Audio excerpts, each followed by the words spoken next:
Welcome to the ParentLife Podcast. My name is Jason. I'm one of the pastors here at Fruit Cove Baptist Church in Jacksonville, Florida. This is a weekly resource for parents who are trying to raise Christian children. This week, we are discussing dynamics of a blended family. And joining me today are Jason and Denise Hodges. Thank you so much for joining us. It's our pleasure. Glad to be here. So, we'll just go ahead and say you guys are a blended family. Can you tell us a little bit about your story, how long you've been married, and kids, what that dynamic looks like? We've been married 16 years and a few months, and I have a daughter from my first marriage. She's 36 now, okay. And she was already an adult when we got married and pretty much on her own. Okay. And I have a daughter from my first marriage, and she is 23, and Okay. she had just turned 7 when Jason and I married. Okay.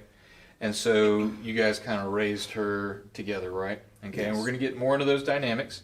So how would you describe step parenting, and how is it different than parenting? Well, in a lot of ways, in fact, in most ways, we think it's very similar. As you start to live with and love your stepchild, you really want the same things for them that you want for your own child. Mm-hmm. That's so important. So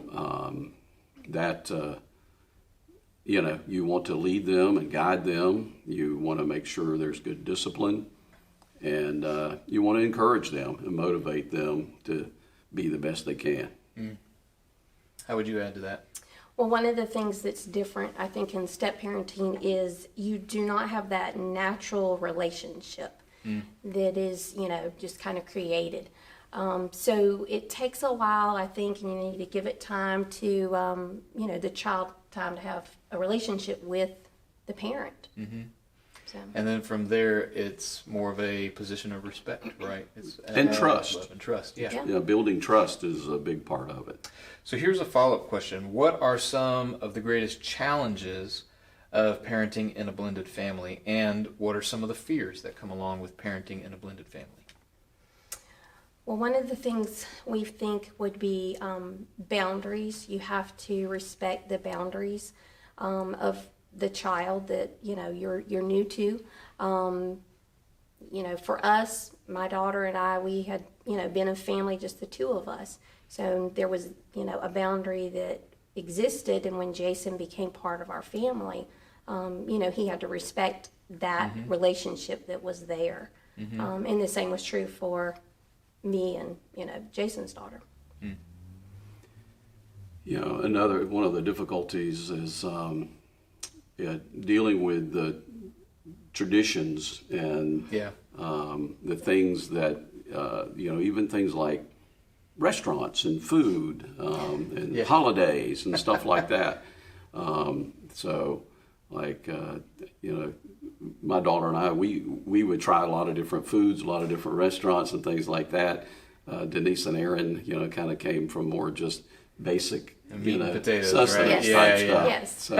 So, you get ready to pick a restaurant, and it's like, oh, okay. Right, Yeah. yep. Then you also have the other parent that, and possibly another step parent who they want to say in things too, as far as when things happen, how things happen around holidays and so forth. Mm-hmm. So, Yeah, and so you have to navigate the two homes as well. And so how has your marriage and co-parenting been affected, though, by your faith and by the church?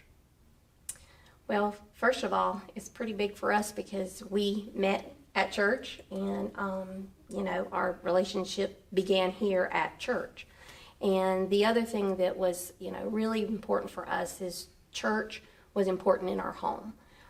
So we made a very it was a primary goal that the Lord was part of our home. And and the other thing I think in our faith is, God had to heal both of us because we had both been in and through, a tough situation, and our children had also. Mm-hmm. And so our faith in believing that God would heal us, and He did. And so we were able to, now have this family, and He has definitely blessed it.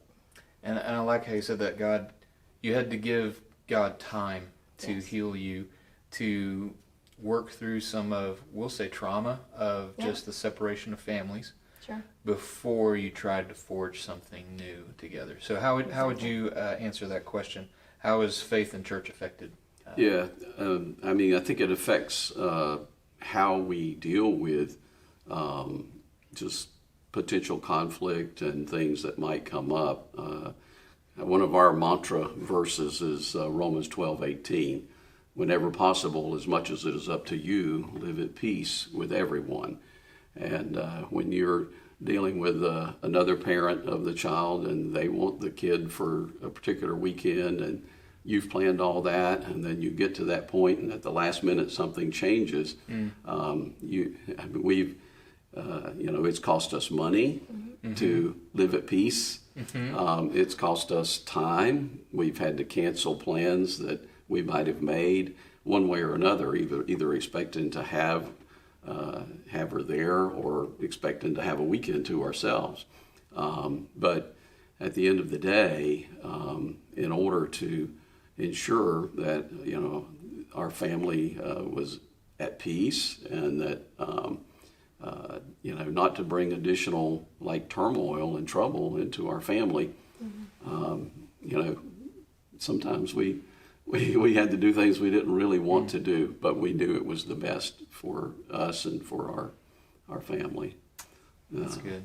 Yeah, the other side of that is, treating others as you want to be treated, as Christ tells us in Matthew 7:12. And, so on that side, we made it a point not to talk about our ex-spouses in front of Not to kids. talk negatively. Right. Exactly. Yeah. And we would hope for the same. I mean, at the end of the day, we want our children to love, respect, and honor their other parent and step-parent just as much as they do us. Yeah. So as a middle school pastor, I tend to do more counseling with the child than I do sometimes the parents, but sometimes I have whole family counseling conversations and things like that. And that's one of the things that comes up a lot, where families say, well, she said this or he said this, and it almost pits kids against their own parents. Sure. And I really appreciate how you say to do that is to always honor each other, live at peace, and teaching the child to honor both parents, no matter what the circumstance may be. Yeah. So what is an encouragement then that you would give to blended families, to either mom or to the dad, and what would that be? Well, like I said earlier, God can take our mistakes and our failures and our trauma, and He can make something beautiful, and He can heal you, and He will give you guidance in how to parent and how to be a godly role model for your child. That's good. I hope this has been a wonderful and encouraging episode for you, especially as we're preparing to go into the holiday season. Many times there's going to be some stress that you'll feel between the two different families. And I pray that you'll lean into your faith as to how you raise your kids and how you communicate to your kids and how you teach your kids to communicate to the other half of the family. I hope that you've been encouraged, and as always, if you'd like to know more about Fruit Cove Baptist Church and her ministries, you can go to fruitcove.com. If you'd like to interact with us, you can email us at ParentLife, all one word, at fruitcove.com. Go ahead and subscribe so you can see all of our other upcoming episodes as we complete out the year. And Jason and Denise, thank you so much for coming and just sharing your life with us this week. Thank you so much for joining us, and have a great week.